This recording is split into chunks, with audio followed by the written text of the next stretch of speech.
Selamat pagi. Ini sudah ada 45 ya. Baik, kita tunggu sekitar 5 menit lagi ya. Oke, Bu. Baik, Bu. Baik, Bu.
Baik, kita mulai.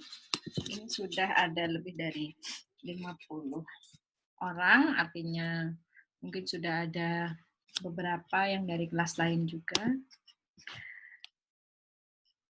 Oke, untuk pertemuan sebelumnya, yang tentang relasi dan fungsi, apakah ada yang mau ditanyakan? Materinya sebenarnya materi waktu sekolah ya.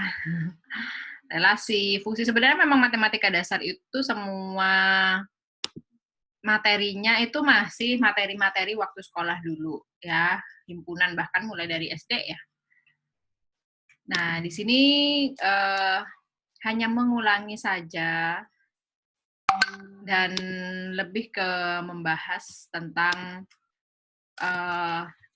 kaitannya atau manfaatnya nanti yang akan dipakai, bahwa teori-teori tersebut itu akan dipakai di dalam ilmu komputer.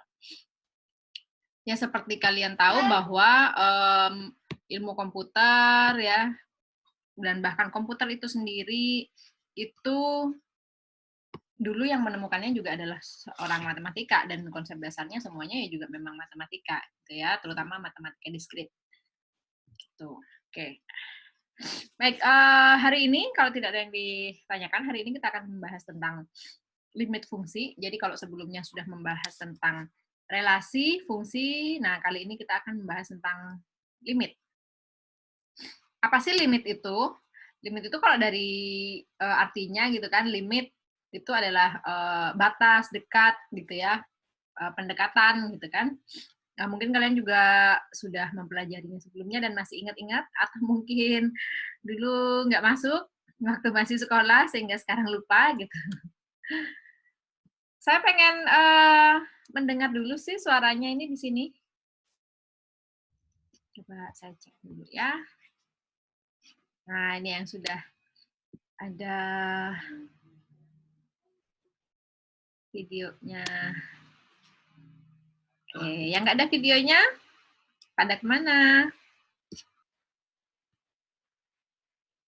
Iya, Hadir Bu. Hadir Bu. Hadir Bu. Agak terkendala koneksi Bu, makanya dimatikan videonya. Oh, oke. Yang penting nggak ditinggal. Karena banyak ketika disebut namanya nggak nyaut-nyaut, pada kemana. Oke. Pada di rumah semua ya. Iya, Bu. Jaga kesehatan ya. Walaupun di rumah, tetap jaga kesehatan. Virus masih ada. Baik, oke. Nah, saya akan melanjutkan ke materi. Baik, jadi untuk materi limit itu masih sama ya, limit itu di mana-mana sama, yaitu adalah salah satu materi topik bahasan di dalam kalkulus ya, yang mendasari berbagai topik matematika selanjutnya. Itu berawal atau berasal dari relasi, fungsi, kemudian limit ya. Dari limit nanti akan dilanjutkan ke diferensial atau turunan, kemudian ke integral dan seterusnya, karena itu adalah basic yang basic teori matematika yang dipakai. Oke. Jadi dalam kehidupan sehari-hari mungkin kita sering mendapatkan atau menghadapi masalah tentang suatu pendekatan terhadap nilai. Jadi misalnya nih ya, paling gampangnya kalau dalam kehidupan sehari-hari, misalnya letak rumah Budi itu dekat dengan rumah Tono misalnya ya, atau rumah saya dekat dengan rumahnya misalnya siapa di sini ya, Bu yang Fasilkom nggak ada di sini. Letak rumah saya itu dekat dengan rumahnya Bu Windy misalnya. Kemudian ketika kita janjian misalnya, janjian ya nanti di kafe kapan, setelah asar atau hampir maghrib gitu. Nah itu kan kita nggak tahu secara pasti sebenarnya jamnya itu berapa sih gitu. Tetapi pokoknya ya sekitar itu ya, mendekati waktu itu gitu, mendekati titik itu atau mendekati nilai itu. Misalnya nilai ujiannya berapa, hampir 9, berapa, apakah 89, 88, seberapa gitu kan. Jadi seberapa dekat sih besaran-besaran atau nilai tersebut yang sebenarnya. Nah, limit itu sebenarnya mempelajari itu, yaitu tentang pendekatan terhadap suatu nilai. Jadi, bukan pada nilainya itu sendiri, tetapi seberapa dekat dengan nilai itu. Karena belum tentu si nilai pada titik pasnya tersebut itu ada. Atau belum tentu nilai pada titik tersebut itu sama dengan nilai pendekatannya. Gitu. Nah, itu yang dipelajari dari ini. Ini saya munculin video saya gimana? Ini ya. Oh ya, ini video. Oke. Baik. Oke ya, jadi dari ketiga contoh tadi, misalnya kita mungkin tidak tahu seberapa sih nilai eksaknya, nilai yang sebenarnya. Ya, atau apakah ada? Belum tentu ada soalnya. Ya. Oke, coba perhatikan untuk gambar ini. Ini kita menggunakan pendekatan Riemann. Jadi kalau di kalkulus itu limit itu bisa didekati namanya itu dengan pendekatan Riemann, yaitu melalui pendekatan dari suatu fungsi dilakukan pendekatan dengan melalui poligon. Nah, di dalam contoh ini adalah gambar sebuah lingkaran, ya, di mana di dalam lingkaran ini terdapat sebuah bidang atau poligon. Misalnya mulai dari bidang yang paling kecil yaitu bidang 3, bidang segitiga, gitu ya. Kemudian segi 4, segi 6, dan seterusnya. Mau segi berapa? Segi N. Nah, kalau kalian lihat di sini, di dalam lingkaran ini, dan di dalam lingkaran, kalau di dalamnya ada segitiga, maka misalnya luas segitiga atau keliling segitiga dibandingkan dengan keliling lingkaran. Ya. Dia seberapa perbedaannya? Perbedaannya adalah jeda ini. Ya kan, jeda di antara sisi-sisi ini. Nah, kalau misalnya segi 4, jedanya maka ini. Ya kan, luasnya dia akan lebih luas yang segi 4 dibandingkan yang segi 3 dengan lingkaran yang sama. Kemudian, ini kalau segi 6, maka dia luasnya akan semakin besar lagi luasnya dibandingkan yang segi 4 dibandingkan yang segi 3. Dia akan semakin besar mendekati terhadap luasnya lingkarannya atau kelilingnya lingkarannya kalau bicara tentang keliling. Begitu juga ketika dia bidangnya terus diperbesar hingga bidang ke N, maka dia nanti akan mendekati lingkaran, mendekati luas lingkarannya. Gitu ya, luas dari bidang ini akan mendekati luas lingkaran. Kenapa? Karena ini semakin kecil jaraknya, ya kan? Semakin kecil jedanya ini, jeda luasnya. Kalau ini tadi segitiga kelihatan banget ya. Nih, segini nih lubangnya atau bedanya.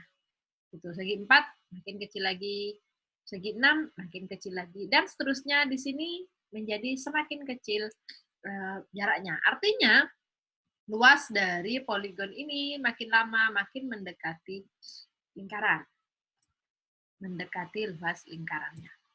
Oke. Contoh berikutnya, misalnya untuk tentang masalah penjumlahan dari pecahan. Ya, ini sebenarnya analoginya sama dengan lingkaran tadi. Jadi kalau misalnya dalam jumlah pecahan, misalnya kita akan menjumlahkan setengah tambah seperempat. Setengah tambah seperempat itu sama dengan 3/4. Kemudian tambah lagi separuhnya lagi. Separuhnya seperempat, berapa? 1/8. Maka dia akan 7/8. Akan lebih besar dari 3/4. Ditambah setengahnya lagi. Jadi ditambah separuhnya, tambah separuhnya, tambah separuhnya, tambah separuhnya, gitu ya.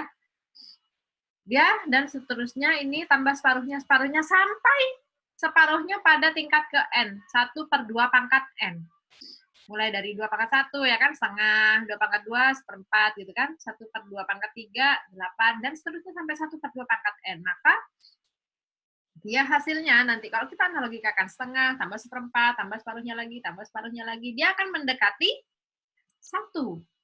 Ya, sama dengan kalau misalnya diibaratkan dengan lingkaran tadi, kalau misalnya setengah tambah seperempat, tambah seperempatnya lagi, tambah seperempatnya lagi, tambah seperempatnya lagi, tambah seperempatnya lagi, seberapa mendekati, maka dia akan semakin lama akan makin penuh, dia akan menjadi mendekati 1 untuk N yang sangat besar. Oke. Kemudian contoh lain terkait dengan masalah pendekatan. Contoh, seseorang untuk masalah mekanika ini ya. Seseorang berangkat ke tempat kerja menggunakan sepeda motor dari rumah pukul 7 sampai ke tempat kerja pukul 7.30. Ini diambil gampangannya ya, angka-angkanya ya. Jadi setengah jam dan jaraknya ke tempat kerjanya yaitu 15 kilo. Nah, orang itu pakai sepeda motor nih, berarti kecepatan rata-ratanya kira-kira dengan jarak segitu, jaraknya 15 kilo, waktu tempuhnya 30 menit, maka kira-kira berarti dia memakan waktu 30 km per jam. Maka artinya di sini secara umum, kalau misalnya pada pukul 7 lebih berapa menit, entah ya, T menit, misalnya orang menempuh jarak X kilo, maka kira-kira kecepatan orang tersebut berkendaraan adalah ya tinggal dibagi. Ya. Ini contoh pendekatannya. Yang di sini jadi pertanyaannya adalah seberapa sih sebenarnya kecepatannya orang itu kalau berkendara ketika jam menunjukkan pukul 7 lebih T menit misalnya. Nah, itu bisa dikatakan perbandingannya yaitu adalah delta X per delta T yang menjadi perbandingan antara jarak tempuh dan selang waktu. Ya. Nah, di sini merupakan salah satu contoh dari penerapan atau permasalahan utama dalam kalkulus, yaitu tentang delta Y per delta X ini, yaitu tentang kemiringan atau slope. Dan inilah nanti yang akan menjadi ide dasar dari konsep limit ini. Karena di sini akan melihat perbedaan tersebut. Kira-kira berapa? Gitu. Jadi nilai eksaknya itu pada saat mendekati nilai tertentu itu nanti berapa. Kalau nilai eksaknya sendiri akan sulit untuk ditentukan karena terjadinya perbedaan-perbedaan itu. Nah, dengan adanya fungsi yang diberikan, fungsi apakah itu adalah fungsi kecepatan, apakah fungsi untuk mengukur misalnya grafik dari perhitungan terhadap waktu misalnya, atau mungkin fungsi-fungsi menghitung luas dan sebagainya ya. Nah, di sini adalah ide dasar dari konsep limit, yaitu bagaimana perilaku ketika suatu fungsi itu mendekati nilai tertentu. Bagaimana perilakunya? Apakah dia mendekati nilai tertentu juga atau tidak? Ya, karena belum tentu fungsi itu memiliki limit.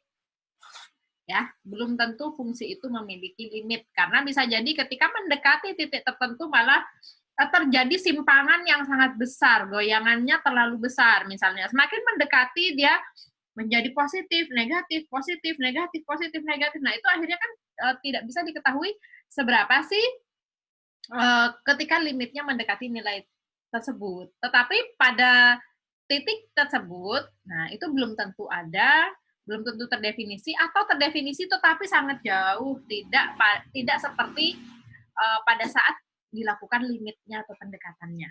Ya, oke. Nah, kita balik lagi ke fungsi ya yang minggu lalu.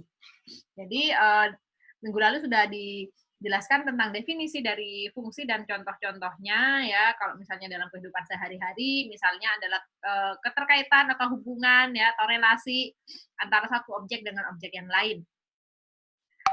Di sini contohnya misalnya antara pedagang dengan pembeli, bagaimana hubungannya, relasinya antara majikan dan pelayan, bank dan nasabah dan seterusnya ya, yang mana hal-hal itu disebut atau didefinisikan sebagai sebuah relasi ya, sudah minggu lalu.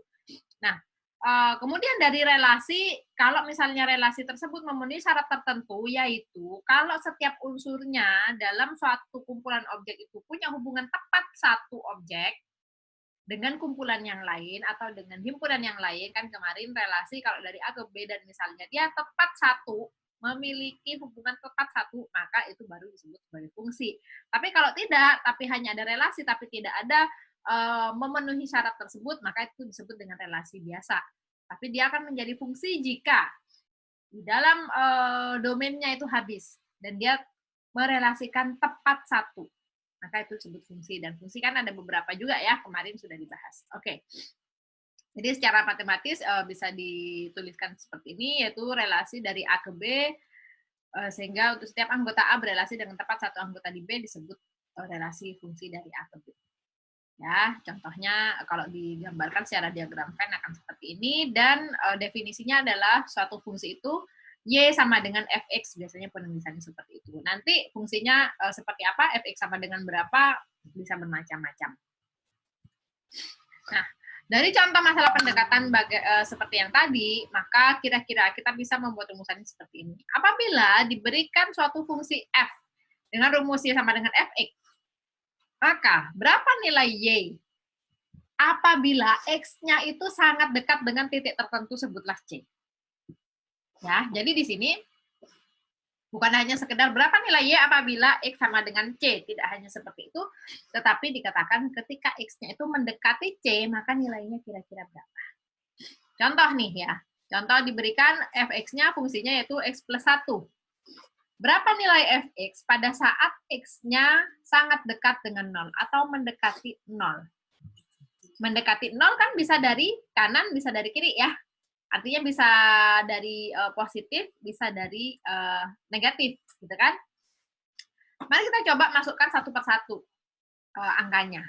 Kalau didekati dari negatif, mendekati 0 dari negatif, negatif berapa? Ya, anggaplah dari jauh. Tapi jangan jauh-jauh ya, ambil yang dekat aja, min 1 misalnya. Kalau didekati min 1 dimasukkan ke fx-nya, maka dia akan bernilai berapa? Kalau min 0,5 berapa? Kalau min 0,125 artinya dia semakin dekat. Min 0, berapa yang makin dekat tapi tidak di titik tersebut. Makin dekat dengan 0. Min 0,00001. Artinya dia mendekati 0 dari kiri. Maka kita lihat hasil fx-nya, nilainya. Dia mulai dari 0, 0,45, 0,8, 0,9 ya. Dan semakin ditambah 0-0-nya, artinya dia semakin dekat, maka dia nilainya juga semakin dekat terhadap nilai tertentu, yaitu berapa? Kalau di sini mulai dari 0, makin dekat, makin dekat, makin dekat. Ternyata dia makin dekat ke 1, karena 0,9999 dan seterusnya. Ya, artinya semakin dekat terhadap 1. Begitu juga ketika didekati dari kanan. Ambillah dari kanan, yaitu dari nilai positifnya, yaitu berapa? 2, 5 gitu ya. Atau yang makin dekat lagi 1 gitu kan. Kayak yang tadi minus 1, kita coba dekati ini dari positif 1. Positif 1 nilainya berapa fx-nya? Kalau diperkecil lagi nilainya berapa fx-nya? Kalau diperkecil lagi nilainya berapa fx-nya? Mulai dari fx-nya bernilai 2, 1,9, diperkecil, nah langsung diperkecil ya, 0,0019. Maka dia nilainya 1,001. Ya, akhirnya dia juga mulai dari yang jauh sehingga mendekati ke 1. 0,000015. Dia juga akhirnya mendekati 1. 1,00000015. Artinya 1 koma yang sangat tipis sekali tapi tetap mendekati 1. Didekati dari kiri, dia mendekati 1. Didekati dari kanan, dia juga mendekati 1. Maka artinya fungsi tersebut itu mendekati 1 pada saat dia mendekati 0. Ya. Jadi kalau dilihat dari tabel di atas, semakin dekat dengan 0, maka fx-nya akan semakin dekat dengan 1. Ya, apakah ini adalah kebetulan? Kalau kita coba lihat grafiknya ya. Jadi kalau misalnya dilihat dari grafik, kalau dia didekati dari kiri ya, dari x negatif ya. X negatif mulai dari negatif 1, negatif berapa sampai negatif 0, dia mendekati kemana? Dia mendekati yang ini, yang panah hijau ini. Mendekati ke satu titik ini. Kalau misalnya didekati dari kanan, kita perhatikan yang garis biru. Ya, dia mendekati dari kanan, mulai dari 2, 1, 0, 0, 0, 0, dia mendekati satu titik ini. Mendekati. Ya, belum tentu pada titik ini nanti untuk hasil eksaknya. Belum tentu, karena nanti bisa berbeda. Untuk kasus yang lain, ya. Jadi dari grafik ini terlihat kalau X sangat dekat dengan 0, ya, baik dari kiri maupun dari kanan, ya. Di sini ditulisnya baik dari X kurang dari 0, artinya dari kiri, maupun dari X lebih dari 0, itu kalau dari kanan, maka fx-nya sangat dekat dengan 1. Ya. Y-nya ini akan sangat dekat dengan 1. Kira-kira gambarnya itu seperti garis ini. Jadi yang ini dari bawah ke atas, yang ini dari atas ke bawah untuk Y-nya atau Fx-nya. Itu contoh. Sekarang contoh kedua. Diberikan, misalnya fungsinya fungsi Gx, yaitu X kuadrat min 1 per X min 1. Berapakah nilai Gx pada saat X-nya sangat dekat dengan 1? Artinya pada saat X menuju ke 1, maka nilai Gx-nya berapa? Dan di sini jangan sampai langsung dimasukkan X-nya sama dengan 1, karena kan nanti akan dibagi menjadi 0. Gitu ya. 0 per 0 itu nggak bisa ya, tidak terdefinisi, itu nggak boleh. Ya. Maka untuk pertanyaan ini, berapa jika X-nya sangat dekat dengan 1? Karena kalau langsung pada 1 itu nggak ada. Tapi kalau mendekati 1, apakah ada? Nah, kita lihat. Ya. Kalau X-nya tidak sama dengan 1, maka kita jabarkan seperti ini. Ya, sehingga didapatkan ketika dijabarkan fungsi kuadratnya, maka akan didapatkan fungsi tersebut akan bernilai X plus 1. Nah, sekarang untuk berbagai nilai di mana X tidak sama dengan 1, maka kita hitung lagi. Ya, dari kiri dan dari kanan. Ya, kalau dari kiri, di sini kan X-nya mendekati 1, berarti didekati dari kiri sebelum 1. Mulai dari 0 misalnya. Kalau dari 0 nilainya berapa? 0,5 berapa? 0,7 berapa? 0,9 berapa? 0,999 yang makin mendekati 1 dia nilainya berapa? Kita lihat di sini. Dia mendekati nilai berapa? Ya kalau kita lihat di sini mulai dari 1, 1,5, 1,7, 1,9, 1,9, terus 1,9 udah nggak naik lagi. Berarti kan dia mepet-mepet ke 2. Itu kalau didekati dari kiri. Kalau misalnya didekati dari kanan, ya kita ambil yang lebih dari 1. Mulai dari 1,2, 1,09, 1,00 berapa, 1,00 berapa ya. Pokoknya dari kanan, dari kanannya 1, maka dia kita lihat hasilnya. Mulai dari 2, 2, 2, sampai 2 komanya yang sangat tipis, artinya dia tidak akan berkurang dari sini, dia mendekati 2 dari kanan. Dari kiri mendekati 2, dari kanan mendekati 2, maka limit fungsi tersebut itu juga akan mendekati 2. Kalau misalnya kita lihat di sini, ketika X-nya mendekati 1, didekati dari kiri, didekati dari kanan, maka Fx-nya atau Y-nya itu sama dengan mendekati 2. Gitu ya. Jadi, di sini secara tabel ataupun dari grafik akan didapat bahwa semakin dekat nilai X-nya dengan 1, maka nilai Gx semakin dekat dengan 2. Jadi nyebutnya kalau urusan limit itu ini ya, dekat-dekat terus ya. Jangan langsung sama dengan atau berupa nilai eksak. Enggak, karena ini pendekatan. Ya. Siapa yang masih pendekatan? Atau sudah jadian? Oke, lanjut di contoh ketiga. Dengan cara yang sama. Ya. Pada saat X sangat dekat dengan 1.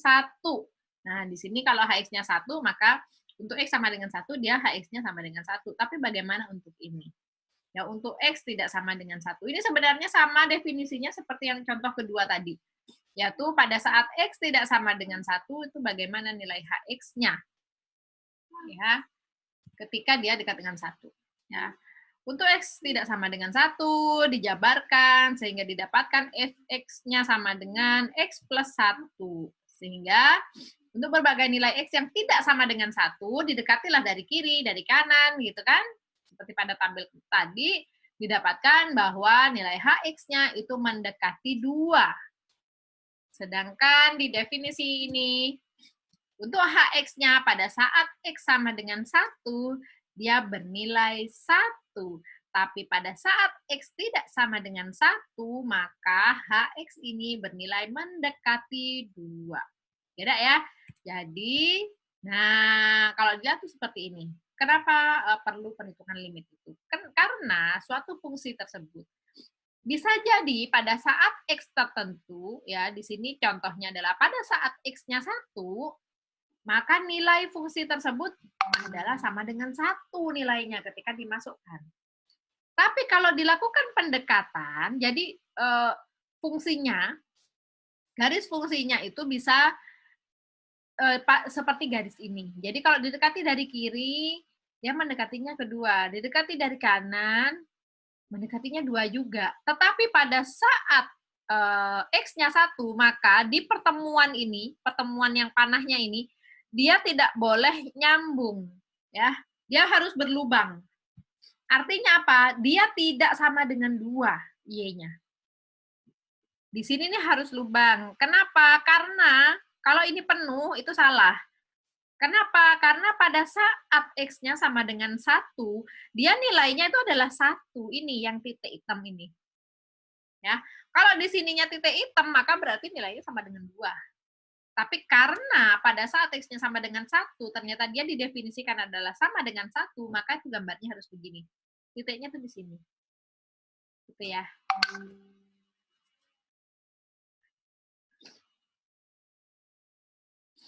Jadi kalau untuk pendekatannya, semakin dekat nilai X dengan 1, maka nilai HX-nya semakin dekat dengan 2. Dekat. Tidak sama dengan 2. Dekat dengan 2. Oke. Nah, jadi dari contoh tadi, ya, masing-masing bisa kita tuliskan. Jadi untuk limit fx, untuk x mendekati 0, itu sama dengan 1. Untuk limit gx, untuk x mendekati 1, itu sama dengan 2. Untuk limit hx, pada saat x mendekati 1, itu juga sama dengan 2. Mendekati. Ya, pada saat mendekati.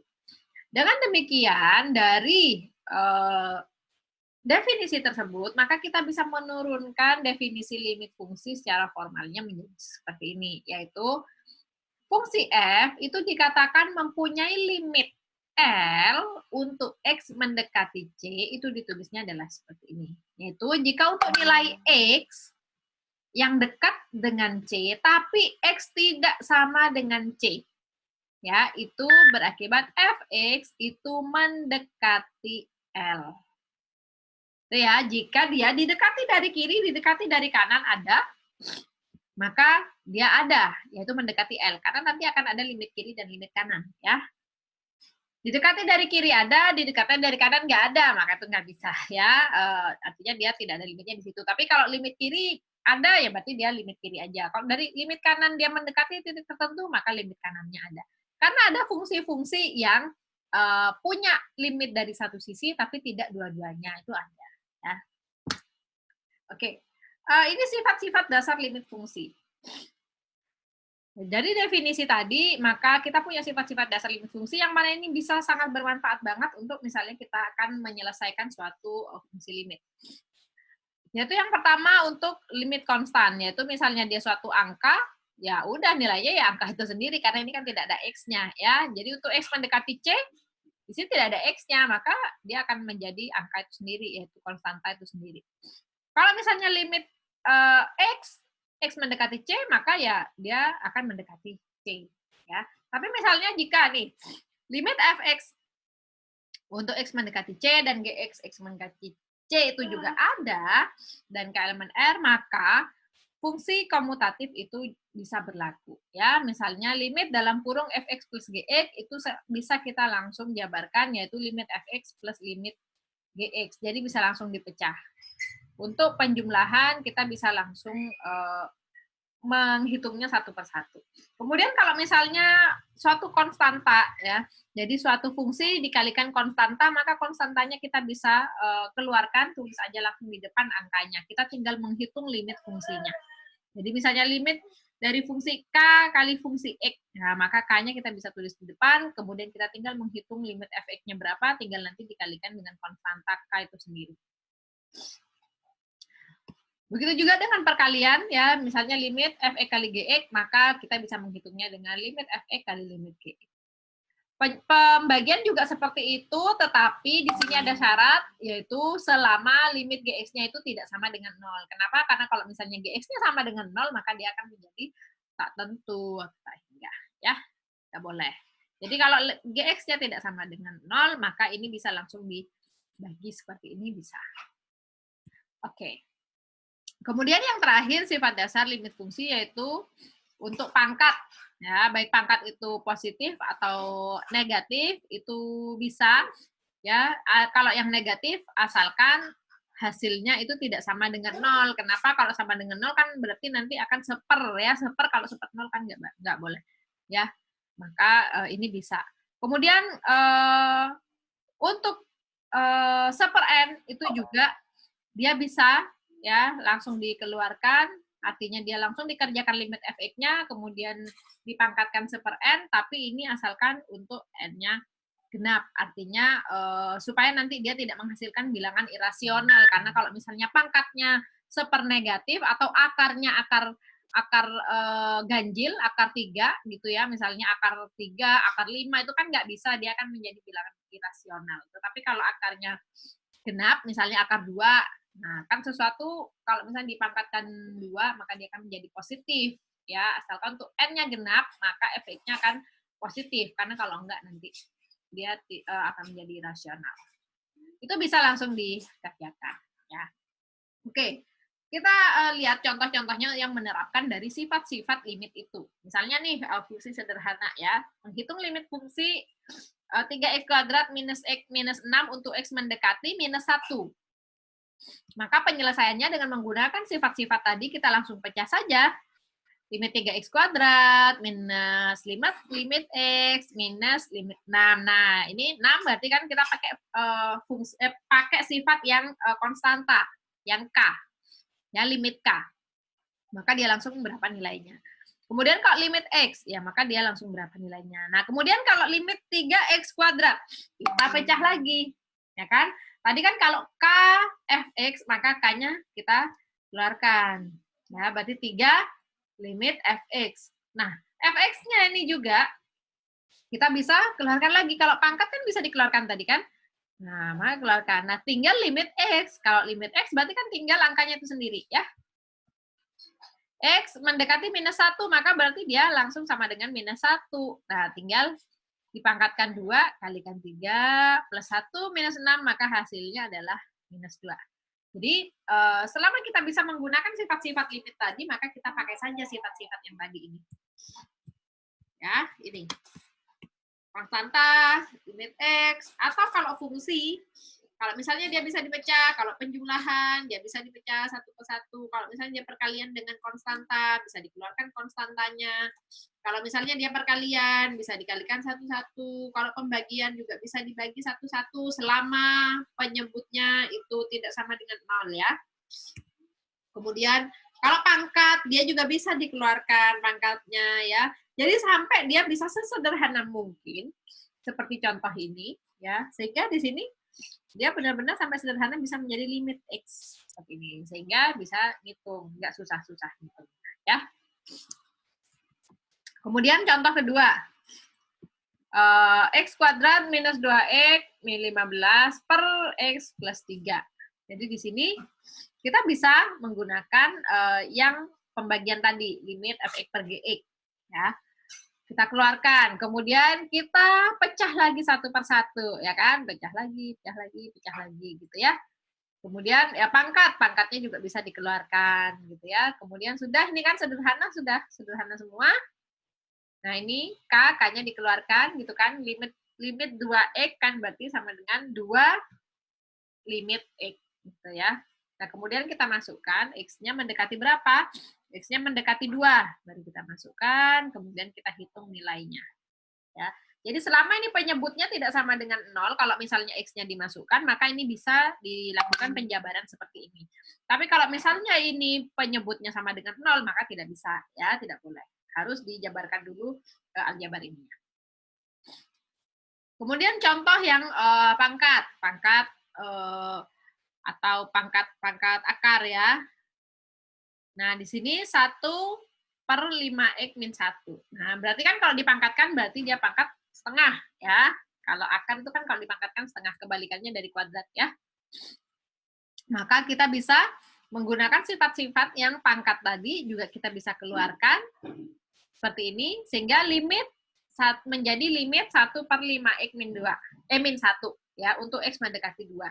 Nah, seperti ini kita bisa pecah lagi ya. Untuk limit konstanta, dia akan langsung menjadi konstanta itu sendiri, berarti tinggal menghitung yang bawah. Yang bawah bisa dipecah lagi, ya kan? Sehingga dia sudah bisa dihitung. Nah, tinggal kemudian dihitung angkanya, pangkatnya. Ya, 1 per 9. Nah, 1/9, akar 1/9 berapa? 1/3. Oke, ya. Nah, ini karena penyebutnya di sini sama dengan 0, kita nggak bisa langsung menggunakan fungsi yang ini. Kayak yang tadi barusan kan langsung ya dibagi, langsung dibagi. Nah, kalau yang ini dia kan nggak bisa. Kita lihat nih, kalau X mendekati 1, 1 min 1 kan nanti sama dengan 0. Nah, itu nggak bisa langsung pakai sifat-sifat limit yang langsung dibagi. Ya, karena dia akan menjadi tidak ada. Ya, maka kita lihat dan kita jabarkan dari fungsinya dulu. Fungsinya dulu dijabarkan. X kuadrat min 3X plus 2 itu kan sama dengan X min 1, X min 2. Ya, kalau dijabarkan. X kuadrat min 1 juga kalau dijabarkan menjadi X min 1, X plus 1. Nah, kalau seperti ini baru kita bisa coret kan? Ini coret berarti tinggal X min 2 per X plus 1. Nah, baru dari sini kita bisa menjabarkan dengan menggunakan sifat-sifat. Kenapa? Karena penyebutnya sudah tidak sama dengan 0 lagi. Ya kan? X plus 1, kalau X-nya mendekati 1, ini dimasukkan, dia kan tidak sama dengan 0. Artinya bisa langsung digunakan sifat limit yang pembagian, yaitu menjadi limit atas dibagi limit yang bawah. Hasilnya adalah sekian. Gitu, ya. Jadi kalau penyebutnya sama dengan 0, dia harus dijabarkan terlebih dahulu. Nah, sekarang yang ini juga, ya, untuk menghitung dengan cara yang sama, ya, dengan menggunakan sifat-sifat yang tadi, maka ini akan dihasilkan ini. Ya. Oke, nah berikutnya ada yang namanya limit tak hingga. Jadi kalau tadi itu adalah limit berhingga, maka di sini ada limit tak hingga.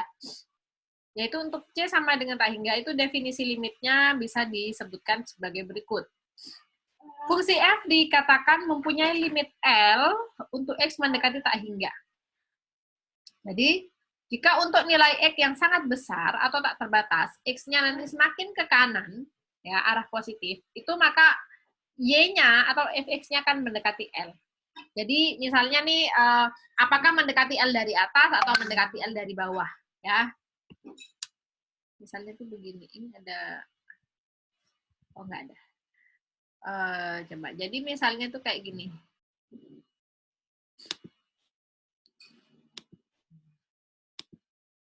Ya. Nah, misalnya nih, ini X-nya kan.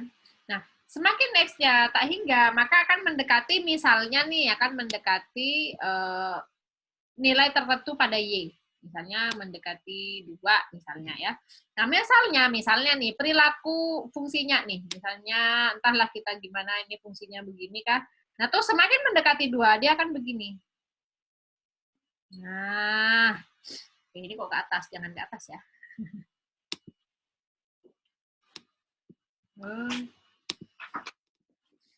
Misalnya nih, kita begini ya.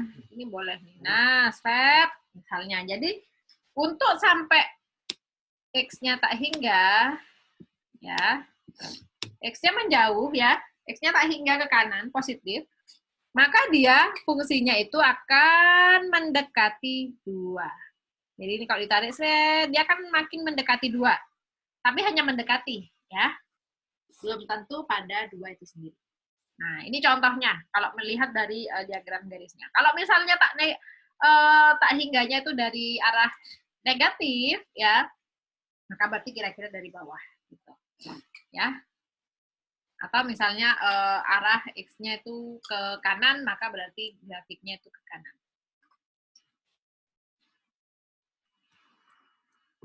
Oke, mana ini kursornya?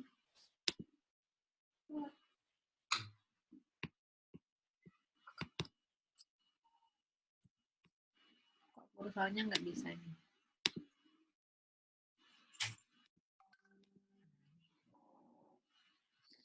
Oke, clear. Nah, baik. Kemudian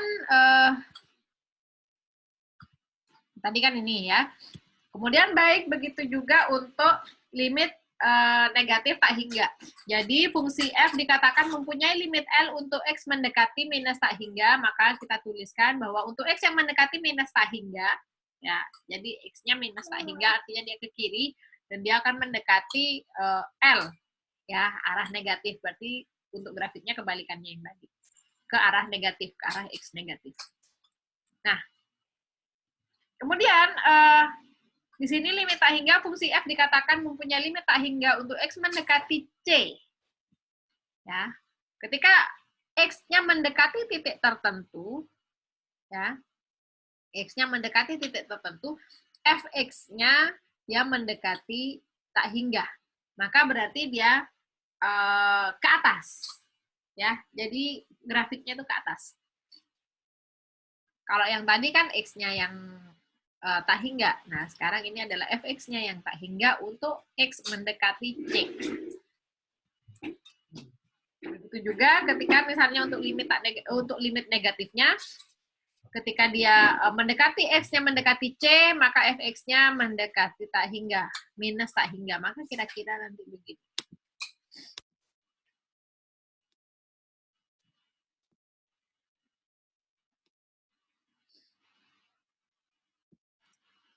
Ketika x-nya mendekati c, misalnya ini c, ya, ketika ini mendekati c, ya, maka dia menjadi, mana ini kursornya ini?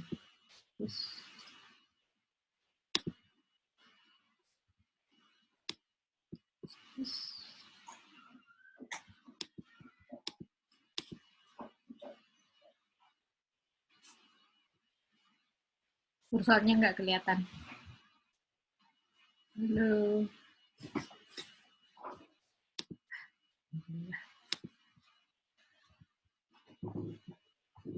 Wow. Misalnya nih, untuk X mendekati C, yang mengakibatkan namanya yang positif tadi. Yang positif. Kok hilang lagi sih ini kursornya?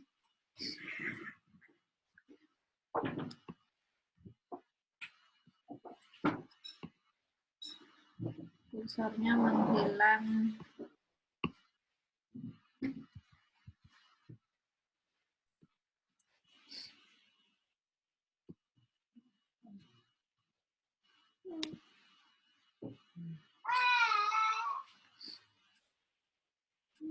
Nah, misalnya mendekati C itu misalnya fungsinya itu seperti ini. Sret.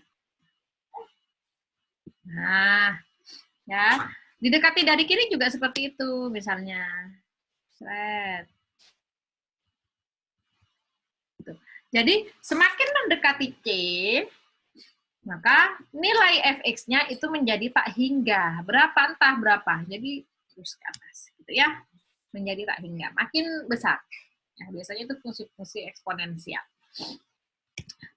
Kalau misalnya mengarah ke negatif, berarti mengarahnya ke bawah. Ya.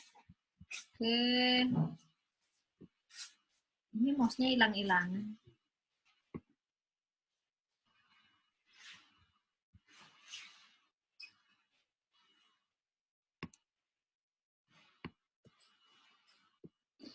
Clear. Yeah.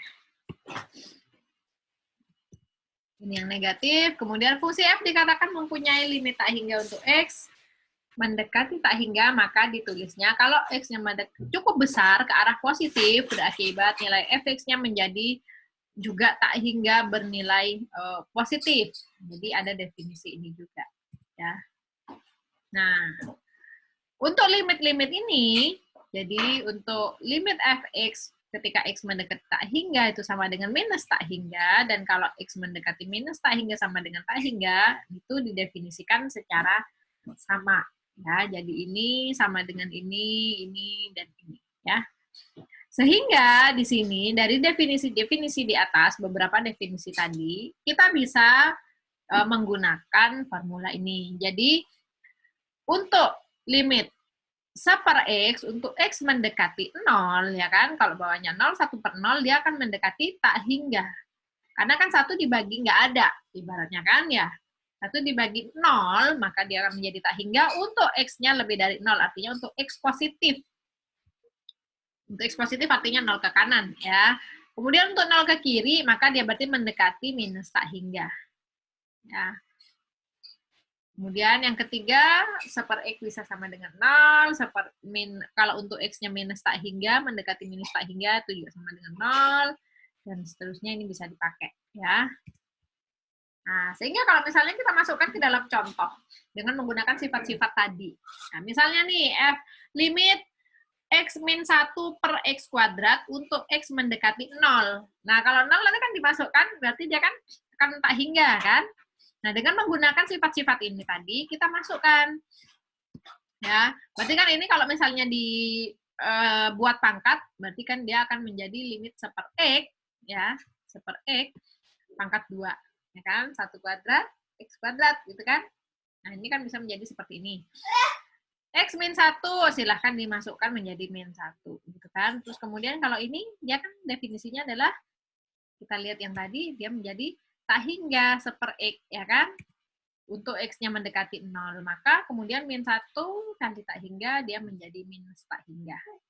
Gitu, ya. Kemudian untuk contoh ini, ya untuk Y sama dengan X min 1, maka kita bisa menyebutnya limit seper Y, maka Y menjadi 0. Ya, kita dengan menggunakan rumus ini juga. Gitu ya. Limit yang ketiga. Menggunakan sifat itu maka didapatkan ini. Kemudian ini juga menggunakan sifat-sifat tadi, sifat-sifat limit tak hingga. Ya, ini dipecah, dijabarkan, ya X kuadrat min 3X. Ini kalau misalnya digabung, X-nya menjadi X dalam kurung X min 3. Ya kan? Kemudian dipecah, karena ini penjumlahan, dipecah dengan menggunakan sifat yang tadi, maka kita dapatkan untuk limit tak hingga, ya dia akan menjadi limit akan menjadi nilai tak hingga, ya.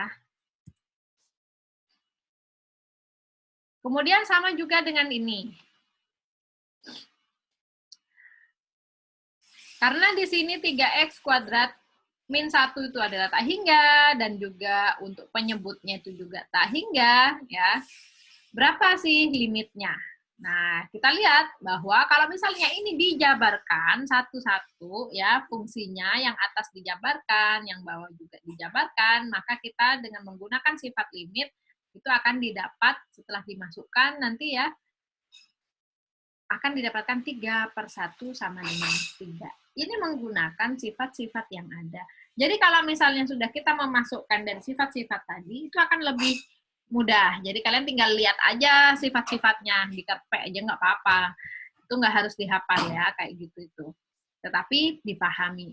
Ya, karena pada kenyataannya ketika kita menyelesaikan suatu permasalahan, kita harus melihat teori-teori yang ada. Oke. Nah, kalau ini tadi kita berbicara tentang fungsi-fungsi yang berkaitan dengan angka. Begitu juga dengan ketika kita mau menyelesaikan, kembali lagi ke tadi, untuk suatu luas lingkaran. Bahwa, atau keliling lingkaran, ya, itu bisa sama-sama didekati dengan menggunakan limit. Nah, misalnya di sini akan menunjukkan bahwa keliling lingkaran dengan jari-jari R itu sama dengan 2πr. Maka di sini kita bisa menggunakan pendekatan bidang poligon yang ada di dalam, yang dibatasi oleh lingkaran, ya, yang mana di sini akan dibuat segi n beraturan di dalam lingkaran, yang tiap titik sudutnya itu berada di dalam lingkaran, ya, tiap titik sudutnya itu dia menyinggung garis pada lingkaran itu. Nah, dengan menggunakan pendekatan, ya, pendekatan poligon ini, pendekatan limit ini, maka akan didapatkan bahwa memang keliling lingkaran itu merupakan 2πr nilainya. Ya, ini namanya dengan menggunakan pendekatan Riemann, ya, di dalam kalkulus itu tadi. Oke, baik, sampai di sini apakah ada yang mau didiskusikan terlebih dahulu?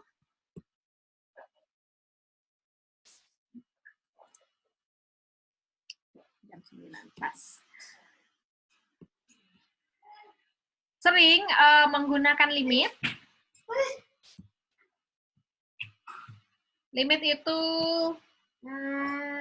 kelas 3 SMA ya, kalau nggak salah ya, terakhir ya. Artinya kan masih fresh-fresh banget ya, masih belum ada setahun ya. Mengulang kembali masalah limit.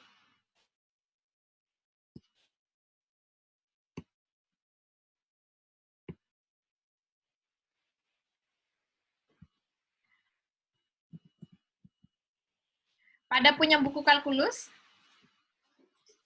Kalau kalian punya buku kalkulus, itu akan sangat membantu karena di dalam buku kalkulus itu banyak sekali latihan-latihan soalnya yang bisa kalian pakai, yang bisa kalian gunakan untuk latihan soal.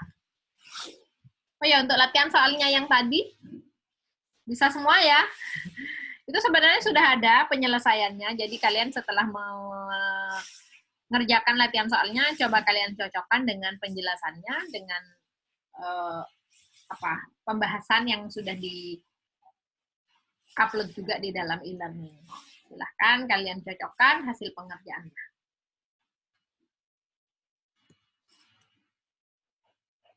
Baik, untuk limit sendiri sampai saat ini, apakah ada yang mau ditanyakan? Minggu depan kita akan melanjutkan hasil limit, tetapi tentang kekontinuan, ya, kekontinuan suatu fungsi. Karena fungsi itu bisa tidak kontinu. Yaitu tadi kalau dilihat dari limit, kalau misalnya dia pada titik X sama dengan 1, ya tadi ya, nilainya ternyata sama dengan 1. Tapi kalau dari fungsinya mendekati, dia mendekatinya sama dengan 2. Artinya dia lompat. Pada titik itu dia berlubang. Nah, kalau berlubang berarti dia tidak kontinu. Fungsinya itu nggak mulus. Nah, itu yang akan kita bahas minggu depan. Kekontinuan fungsi. Jadi kalau fungsi itu tidak kontinu, artinya keputus, ada lubang di titik tertentu, maka berarti dia nggak ada limit.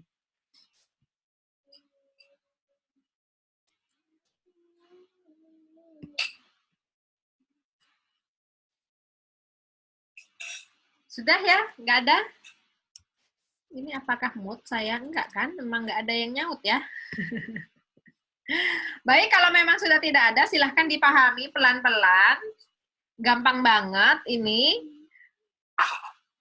Sebenarnya tidak serumit yang dikira. Coba aja dilihat itu dari sifat-sifatnya, maka itu akan dengan mudah bisa dipahami. Oke? Kalau memang sudah tidak ada, baik, saya akhiri untuk penjelasan limit fungsi pagi ini. Nanti ini terrecord dan akan saya upload di dalam kelas masing-masing sehingga semuanya bisa memutar ulang atau menonton ulang penjelasannya. Oke, kalau tidak ada, benar-benar tidak ada yang ditanyakan, saya akan akhiri. Kita ketemu lagi minggu depan. Terima kasih atas perhatiannya dan selamat pagi. Selamat pagi, Bu. Selamat pagi, Bu. Terima kasih, Bu. Terima kasih, Bu. Sama. Terima kasih, Bu.